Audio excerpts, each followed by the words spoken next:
Dear friends, welcome to my channel College Campus. நாம் இப்போ Bharathiyar university சிலபஸில் இருக்கக்கூடிய ப்ரொஃபஷ்னல் இங்கிலீஷ் ஃபார் ஆர்ட்ஸ் ஸ்டூடெண்ட்டினுடைய பார்ட் 4 வீடியோ பார்க்க போகிறோம். Hope you are all safe and secure. வாங்க வீடியோக்குள்ளே போகலாம். டியர் ஃப்ரெண்ட்ஸ், இப்போ இந்த ஸ்லைடில் பார்த்தீங்கன்னா the concept of society and its characteristics, key concepts, society, community, culture and institutions. இந்த பர்டிகுலர் ஸ்லைடில் ஒரு பேராகிராஃப் கொடுத்துருக்காங்க. சொசைட்டியை பற்றி, கம்யூனிட்டியை பற்றி, கல்ச்சரை பற்றி. அந்த என்டையர் பேராகிராஃபில் இருந்து முக்கியமான சில லைன்ஸை மட்டும், முக்கியமான சில ஒன் வேர்ட் டைப் லைன்ஸை மட்டும் நான் இதில் கொடுத்துருக்கேன். The society is an English word which is actually derived from a Latin word called socius. So society is an English word which is derived from a Latin word called socius. Society means association, togetherness. Man needs the society for his living. Man needs society for his living, working and enjoying life. Aristotle சொல்லியிருக்கார் இல்லையா, man is a social animal. மனிதனால் தனித்து வாழ முடியாது. So மனிதனுக்கு சமுதாயம் என்ற கட்டமைப்பு தேவைப்படுகிறது. எதுக்காக? வாழ்வதற்காகவும், வேலை செய்கிறதுக்காகவும், வாழ்க்கையை அனுபவிப்பதற்காகவும். அப்புறம் பார்த்தீங்கன்னா there are number of definitions regarding society. அதில் one particular definition fascinated me, which is Machiavelli's definition, which is society is a web of social relationship. Society is a web of social relationship. சமுதாய உறவுகளினுடைய பிணைப்பு தான் society அப்படின்னு அவர் சொல்கிறார். So what is the characteristics of the society? அடுத்த டாப்பிக்கில் what are the characteristics of the society அப்படின்னு பார்த்தோம்னா, society depends on likeness. likenessனா ஒரு சார்புடைய கருத்துடையவர்கள். likeness அப்படின்னா ஒத்த கருத்துடையவர்கள் இணைந்திருக்கிறது தான் சமுதாயம். So society like minded people ஒன்றா இருக்கிறத சொசைட்டின்னு சொல்கிறோம். சொசைட்டியில் டிஃப்ரென்சஸும் இருக்குது. Society rests on differences also. சொசைட்டியில் வேறுபாடுகளும் இருக்கிறது. Society is based on cooperation. Society, சமுதாயங்கிறது ஒற்றுமை அடிப்படையிலும் இயங்குகிறது. ஸோ சொசைட்டியில் லைக் மைண்டட் பீப்புளும் இருக்காங்க. Society depends on likeness. Society rests on differences. Society is based on cooperation. Welcome friends. இப்போ இந்த ஸ்லைடில் பார்த்தீங்கன்னா அகைன் சொசைட்டியை பற்றின டெஃபினிஷன், கம்யூனிட்டியை பற்றின டெஃபினிஷன்ஸை பார்க்கலாம். Social relationships are characterized by interdependence. சமுதாய உறவுகள்ங்கிறது ஒருவரை ஒருவர் சார்ந்து இருப்பதனால் ஏற்படுகிறது. Social relationships are characterized by interdependence. இப்போ பார்த்தீங்கன்னா இன்டர்டிபெண்டன்ஸ்னால் ஒருத்தர் சார்ந்து இருக்கிறது. இண்டிபெண்டன்ஸ் அப்படின்னா தனித்துவமாக, சுதந்திரமாக இருப்பது. இந்த ரெண்டுக்கும் பார்த்திங்கன்னா கன்ஃபியூஸ் ஆகும். இன்டர்டிபெண்டன்ஸ்னால் ஒருத்தரை ஒருத்தர் சார்ந்திருப்பது. Social relationships are characterized by interdependence. அடுத்தது சொசைட்டி இஸ் டைனமிக். சொசைட்டிங்கிறது ஒரு மிகப்பெரிய வலுவான கட்டமைப்புள்ள ஒரு அஜானுபாகுவான ஒரு அமைப்பு. Society is dynamic. அதில் கல்ச்சரை பற்றி சொல்கிறாங்க. சொசைட்டின்னு இருந்தால் அதில் ஒரு கல்ச்சர் இருக்கும். It is an element of the society. கல்ச்சருங்கிறது சொசைட்டியினுடைய ஒரு அங்கம். Culture is not society but an element of the society. Culture தான் சமுதாயம் கிடையாது. சமுதாயத்தினுடைய ஒரு அங்கம் கல்ச்சர். ஒரு எலிமெண்ட் கல்ச்சர் அப்படின்னு சொல்கிறாங்க. சொசைட்டிங்கிறது it is based on mutual interaction and mutual awareness. Mutual இன்டராக்ஷனாக ஒருத்தரோடு ஒருத்தர் பேசி உறவு பாராட்டுவது, ஒருவருக்கு ஒருவர் ஞானத்தோடு இருப்பது, மியூச்சுவல் அவேர்னஸ். சமுதாயத்தில் என்ன நடக்குதுங்கிற விழிப்புணர்வோடு இருக்கிறதுக்கு பேரும் சொசைட்டி தான். So people are to be regulated by informal and formal means of social control. இந்த சொசைட்டியினுடைய வேலை என்ன, மக்கள் அது என்ன செய்யுது அப்படின்னு கேட்டிங்கன்னா, இன்ஃபார்மல் அண்ட் ஃபார்மல் மீன்ஸை பயன்படுத்தி மக்களை கண்ட்ரோல் பண்ணுது. People are regulated by informal and formal means of social control. எப்படி? இன்ஃபார்மல் மீன்ஸ்னால் நம்மளுடைய கலாச்சாரம், நம்மளுடைய பண்பாடு, குடும்பம், அமைப்பு, கட்டமைப்பு, இதையெல்லாம் வச்சு இன்ஃபார்மலாக நம்மளை கண்ட்ரோல் பண்ணுது. ஃபார்மல் அப்படின்னா சட்டத்திட்டம், வரையறை, ரூல்ஸ் அண்ட் ரெகுலேஷன்ஸ், இது வகுக்கப்பட்ட சட்டத்திட்டங்கள் வரையறைக்கு உட்பட்டு இருந்தோம்னா ஃபார்மல். வகுக்கப்படாத ஆனால் கலாச்சாரம் புகட்டக்கூடிய, குடும்பங்கள் சொல்லிக் கொடுக்கக்கூடிய விஷயங்கள் எல்லாமே வந்து இன்ஃபார்மல் அப்படின்னு சொல்கிறோம்.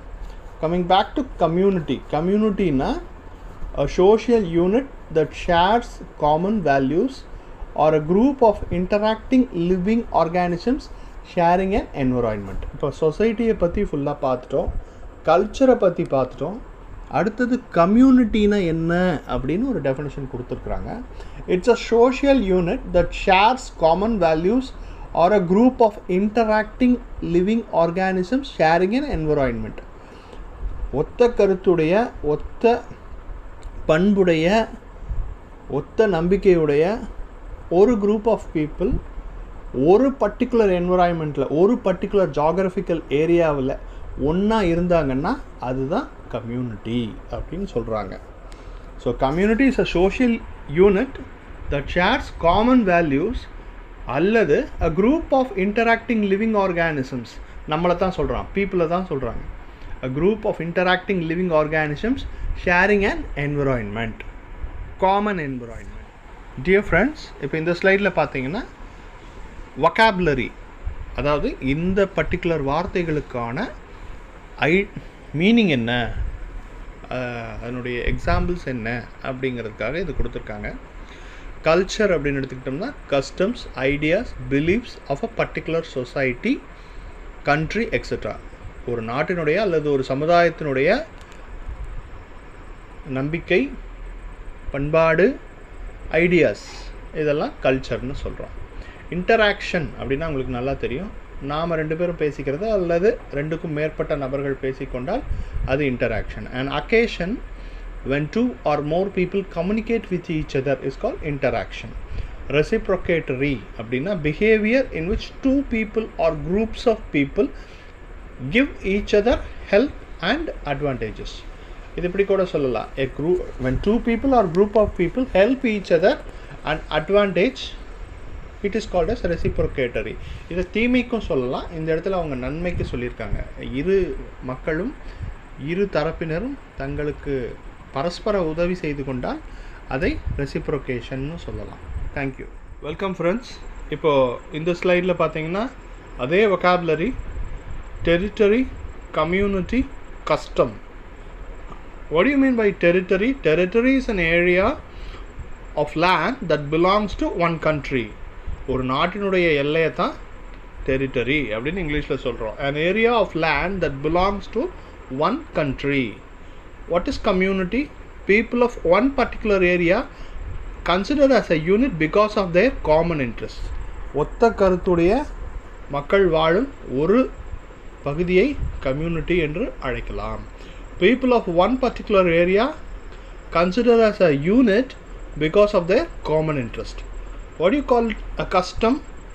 A way of behavior which a particular group or society has had for a long time. நெடுங்காலமாக ஒரு சமுதாயமோ ஒரு தரப்பு மக்களோ ஒரு பிஹேவியரை ரொம்ப நாளாக ப்ராக்டிஸ் பண்ணிகிட்டு இருந்தாங்கன்னா அது கஸ்டம், பாரம்பரியம் அப்படின்னு சொல்கிறோம். A way of behavior which a particular group or society has had for a long time is called a custom. Welcome friends. இப்போ பார்த்தீங்கன்னா ஸ்பீக்கிங் ஆக்டிவிட்டி இந்த ஸ்லைடில் நம்ம சொல்லியிருக்கோம். எல்லா டாப்பிக்லேயுமே வந்து ஃபஸ்ட்டு லிசனிங், அப்புறம் ஸ்பீக்கிங், அப்புறம் ரீடிங், அப்புறம் ரைட்டிங் அப்படின்னு 4ஆக பிரிச்சிருக்கிறாங்க. இந்த ஸ்பீக்கிங் ஆக்டிவிட்டியில் என்ன சொல்லியிருக்காங்கன்னா, the students can be asked to give a group discussion on the following topics. கீழ்கண்ட டாபிக்ஸில் ஸ்டூடெண்ட்ஸுக்கிட்ட ஒரு குழு ஆய்வு அல்லது குழு கலந்துரையாடல் செய்வதற்கு கேட்குறாங்க. அதில் என்னென்ன டாபிக்ஸ் வரலாம், இப்போ இதை கொடுத்து உங்களை ஒரு 5 மார்க்லேயோ ஒரு 8 மார்க்லேயோ எழுத சொல்லலாம். Present status of Indian economy, Panchayat Raj system, American independence struggle, role of Indian women freedom fighters, modern psychologist Sigmund Freud and Carl Jung. இப்போ இதை பற்றி நீங்கள் ஒரு 5 மார்க்ஸில் எழுதுகிற மாதிரி தெரிஞ்சு வச்சுக்கோங்க. உதாரணத்துக்கு இப்போ பஞ்சாயத் ராஜ் சிஸ்டம்னு எடுத்துக்கோங்களேன். Panchayat Raj system evolved first of all in Rajasthan. Panchayat Raj system presently is in 3-tier system. Panchayat Raj system is considered to be the grassroots of the administration. So Panchayat Raj system is scheduled in the 73rd constitutional amendment. It is considered to be a very vital administrative machinery of the Indian government அப்படின்னு நம்ம சொல்லலாம். அதே மாதிரி American freedom struggle, அதே மாதிரி Indian role of Indian woman freedom fighters, இதை பற்றியெல்லாம் ஒரு 5 மார்க்ஸில் எழுதுகிற மாதிரி ஒரு 10 லைன்ஸ் 15 லைன்ஸ் எழுதுகிற மாதிரி ரெடி பண்ணிக்கோங்க. ஃப்ரெண்ட்ஸ், இப்போ இந்த ஸ்லைடில் பார்த்தீங்கன்னா ஸ்பீக்கிங் முடிச்சிட்டோம். அடுத்தது ரீடிங். ரீடிங்கில் அவங்க என்ன சொல்கிறாங்க, திங்க் அபவுட் அவர் கண்ட்ரி, அதாவது இந்தியாவை பற்றி நினைங்க. வாட் ஆர் இட்ஸ் ஸ்பெஷாலிட்டிஸ், அதனுடைய ஸ்பெஷல் என்ன, what is so special about India. அதுக்கு அவங்களே சில பாயிண்ட்ஸ் கொடுத்துருக்குறாங்க. Biggest democracy in the world, unity in diversity, motherland of ancient greats like astronomers Aryabhata, Varahamihira and physician Sushruta, a country with the longest written constitution, land of colorful festivals and celebrations. இப்போ இந்த பாயிண்டில் ஏதாவது ஒரு பாயிண்ட்டை ஸ்பெஷாலிட்டியை பற்றி உங்களை விரிவாக எழுத சொல்லலாம். For example, biggest democracy in the world. Yes, India is the biggest democratic country of the world. What is democracy, அதை பற்றி எழுதலாம். மக்களால் மக்களுக்காக மக்களே தலைவரை தேர்ந்தெடுக்கக்கூடிய பேட்டர்ன் தான் டெமோக்ரஸி அப்படின்னு அப்ரஹாம் லிங்கன் சொல்லியிருக்கிறாரு. It's a union, Indian union. It is unity in diversity. பல மதங்கள் இருந்தால் கூட இந்தியா இஸ் ஒன். அதே மாதிரி பழம்பெரும் அஸ்ட்ரானமர்ஸான ஆரியபட்டா, வராகமிகிரா, பெரிய ஃபிசிஷியன், பெரிய அறுவை சிகிச்சை நிபுணராகிய சுஸ்ருதா போன்ற கிரேட் ஏன்ஷியன்ட் பீப்புளை கொண்ட ஒரு நாடு. நம்மளுடைய அரசியலமைப்பு தான் எழுதப்பட்ட மிக நீளமான அரசியலமைப்பு. இந்தியாவில் தான் உலகிலேயே அதிகமான விழாக்களும் அதிகமான செலிப்ரேஷன்ஸும் நடக்குது. இதை பற்றியெல்லாம் அவங்க உங்களை விரிவாக கேட்கலாம். So you should be ready while reading this question.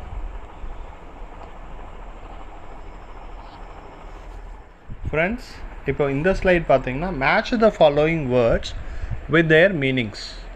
இந்த பக்கம் வார்த்தைகள் கொடுத்துருக்குறாங்க. Democracy, communism, autocracy, republicanism. இந்த பக்கம் அதனுடைய அர்த்தம் மேட்ச் பண்ண சொல்லி கொடுத்துருக்காங்க. இது மேலே கீழே தான் கொடுத்துருந்தாங்க. நான் உங்களுக்கு எளிதாக ஆன்சர் புரியணும் அப்படிங்கிறதுக்காக அந்த மீனிங்கை அதோட மேட்ச் பண்ணி உங்களுக்கு ஆன்சராகவே கொடுத்துட்டேன்.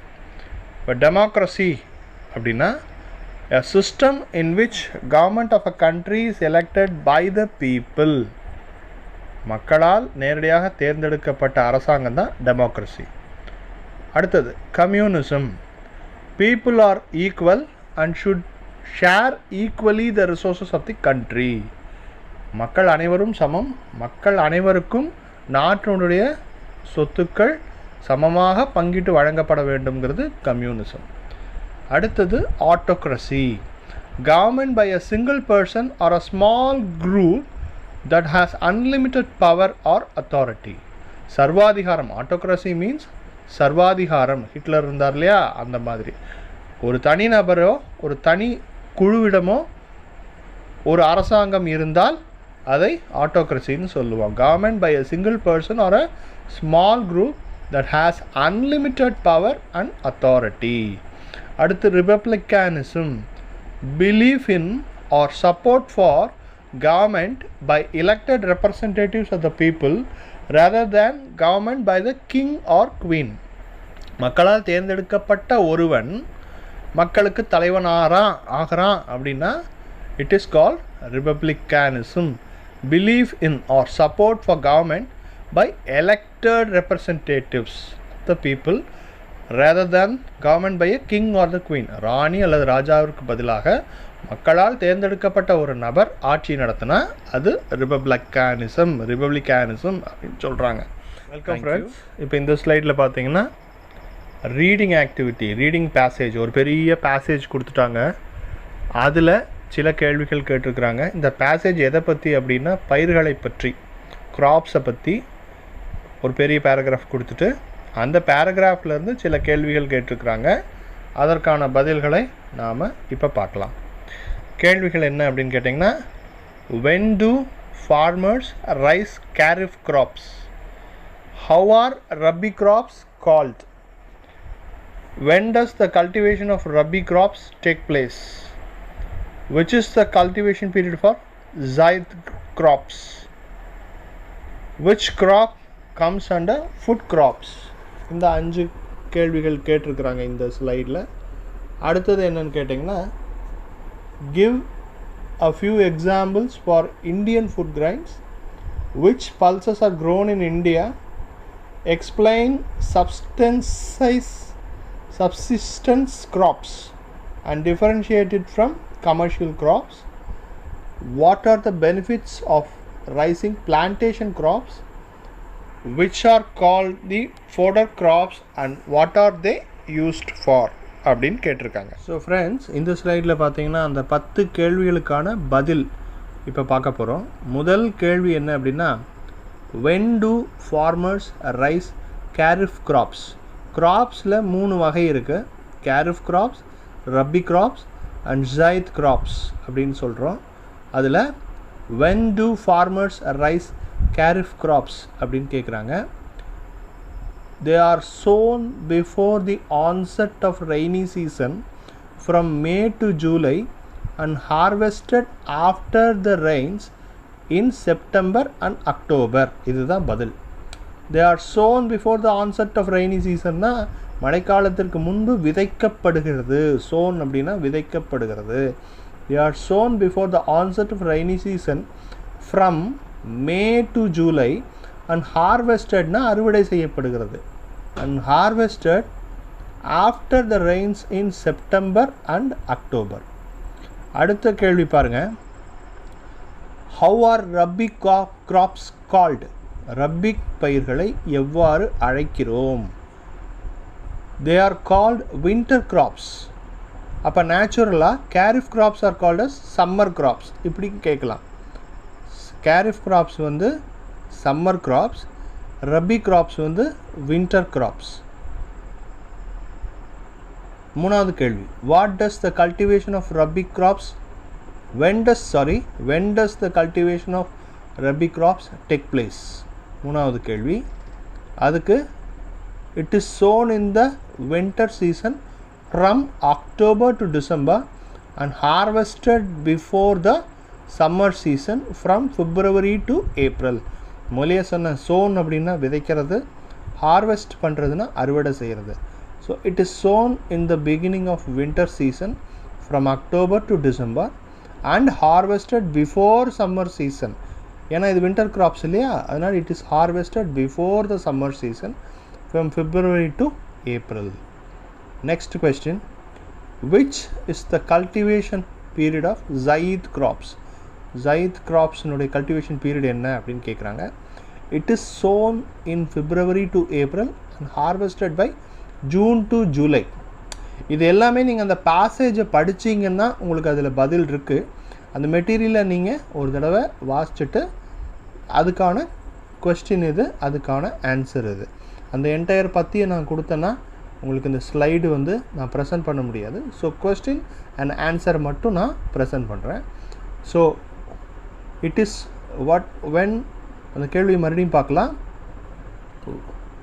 which is the cultivation period for zaid crops?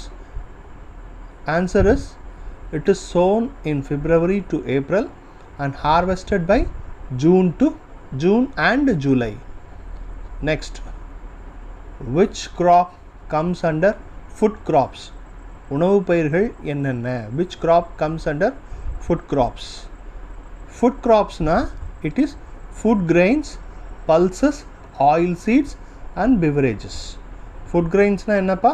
உணவு தானியங்கள், பருப்பு வகைகள், எண்ணெய் வித்துக்கள், திரவங்கள். அதாவது டீ காஃபி, பெவரேஜஸ்னா டீ காஃபி, இதை அவங்க மீன் பண்ணுறாங்க.